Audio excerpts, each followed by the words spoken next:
who decided to join me in my video today. Yeah, hi. Alright, so I had just finished reading part 2 of One Flew Over the Cuckoo's Nest, and for the first time since I've started reading, I had no idea what to talk about. Quite a lot happened in this section, though a lot of it's very subtle changes in McMurphy and Chief Bromden. McMurphy fully realizes the power that the Combine has over him and in general, and Chief Bromden starts becoming more aware of his surroundings and of his own individuality. Since I don't really like doing summaries for these videos, it was kind of hard to come up with a topic for this one, but in the end I decided to examine the Combine itself and what it means in the ward and in society. So what is the Combine? I've mentioned it a few times in past videos, but I don't think I've ever actually explained what it is. The Combine is Chief's term for the authority figures on the ward, this being Nurse Ratched and the other aides. However, the Combine isn't restricted just to the ward. It covers all of society. It's a machine that runs and controls the whole world, from asylums to jails to schools. Nurse Ratched just happens to be the face of the Combine in Chief Bromden's mind. Alright, so I looked it up, and the word Combine, or combine, means to join forces for a common purpose, and it also means a power-operated harvesting machine that cuts, threshes, and cleans grain. I think both of these definitions have significance because the Combine is not only a coalition of powers that are getting together for said common purpose, but it's also a mechanism that cuts and cleans people, and it turns them into machines so that they can fit into society in an orderly fashion. The idea of people and societies as machines is one of the major motifs in the novel, with the patients being machines that don't quite function the way they're supposed to in order to fit into the framework of society.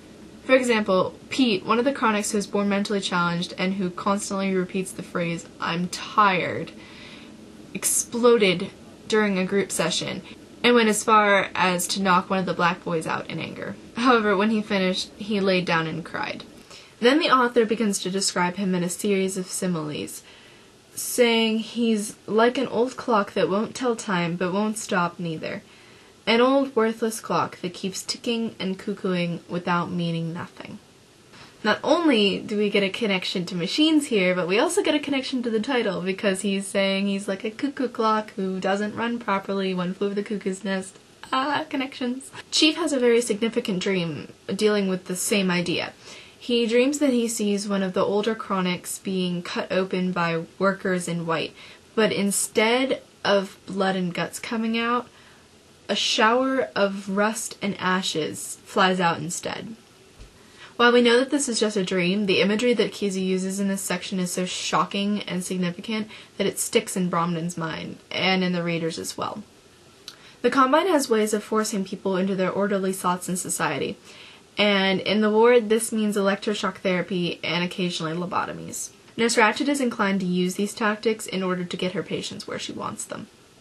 She also has legal control over some of the patients in a way that McMurphy didn't realize when he first came in and started causing trouble. When McMurphy finds out that his stay is indefinite and that he could be subject to any of the torturous therapies on the ward, he begins to conform to the standards of the Combine so that he wouldn't have to stay there any longer than he has to. This upsets the other patients, some of whom had seen McMurphy as their savior. One patient who was adamant about fighting the Combine actually ended up killing himself when he realized McMurphy had chosen not to stand by his side and fight with him. This and other incidents lead McMurphy to realize that he mustn't conform and give in like they want him to. He must rebel. In the end of the second part, McMurphy plunges his hand through the glass wall that separates Nurse Ratched from the other patients, breaking the symbolic wall that represents authority, control, and power.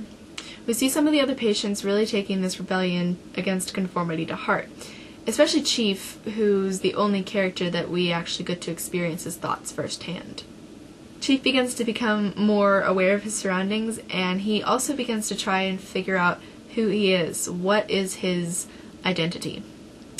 He sees McMurphy so confident in himself and in his own individuality, and Bromden really wishes he could be like that.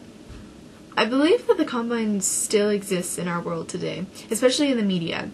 People are told how to act and look and dress, and many times individualists become outcasts.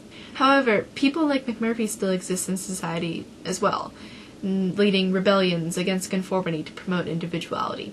The only problem is, while his little rebellion may be temporarily effective against the big nurse in the ward, the Combine's a whole lot bigger than that. It would take a much greater revolution to fully overturn the system. Thanks for watching, and I'll see you in the next video.